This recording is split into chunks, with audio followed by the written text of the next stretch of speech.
1800 के दशक में भारत के अधिकांश क्षेत्र ब्रिटिश ईस्ट इंडिया कंपनी के नियंत्रण में थे, लेकिन पंजाब इस समय स्वतंत्र था और सिख साम्राज्य महाराजा रणजीत सिंह के नेतृत्व में अपनी स्वायत्तता और शक्ति के शिखर पर था। पंजाब को ब्रिटिश उपनिवेश बनने में देरी क्यों हुई और अंग्रेज वहां क्यों असफल हुए, इसके कई ऐतिहासिक कारण हैं। 1. सिख साम्राज्य की स्थापना और मजबूती। महाराजा रणजीत सिंह का नेतृत्व।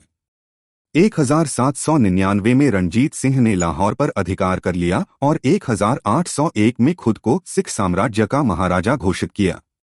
उनका शासन कुशल प्रशासन, सैन्य सुधारों और धार्मिक सहिष्णुता पर आधारित था। रणजीत सिंह ने एक मजबूत और संगठित सेना बनाई, जिसे यूरोपीय सैन्य सलाहकारों ने प्रशिक्षित किया। इसे खालसा सेना कहा जाता था। उन्होंने तोपखाने, घुड़सवार सेना और पैदल सेना को आधुनिक बनाया, जिससे उनकी सेना ब्रिटिश सेना के बराबर खड़ी हो सकी। कूटनीति और एकजुटता। रणजीत सिंह ने अपने शासन में हिंदू, मुस्लिम और सिख अधिकारियों को साथ लेकर चलने की नीति अपनाई। यह साम्राज्य में आंतरिक स्थिरता और एकजुटता का प्रमुख कारण बना। 2. ब्रिटिशों की सीमित शक्ति और रणनीति। सिखों से टकराव टालना।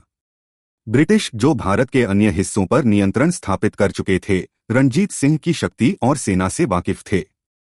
उन्होंने पंजाब पर हमला करने से बचने के लिए रणजीत सिंह के साथ 1809 में अमृतसर की संधि की।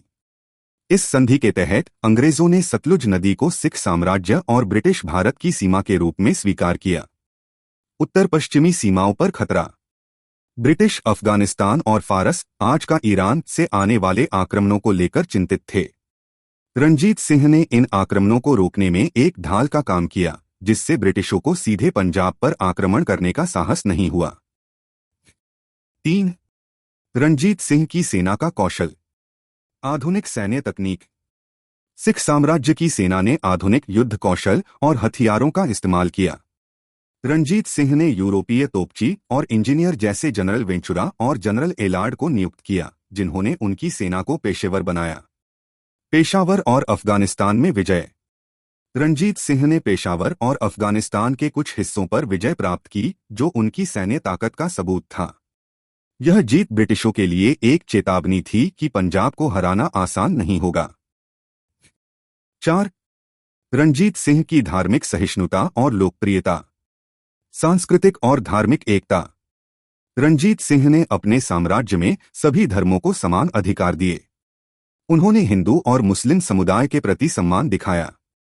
अमृतसर में स्वर्ण मंदिर की मरम्मत के साथ साथ उन्होंने हरिद्वार और बनारस में हिंदू मंदिरों के लिए दान दिया। उन्होंने कई मस्जिदों और दरगाहों को संरक्षण प्रदान किया। लोकप्रियता और स्थिरता। उनकी नीतियों ने पंजाब को एकजुट रखा और सिख साम्राज्य को मजबूत बनाया। उनकी जनता उनके प्रति वफादार थी, जिससे बाहरी आक्रमणों को रोकना आसान हो गया। 5. रणजीत सिंह की मृत्यु के बाद का पतन। राजनीतिक अस्थिरता।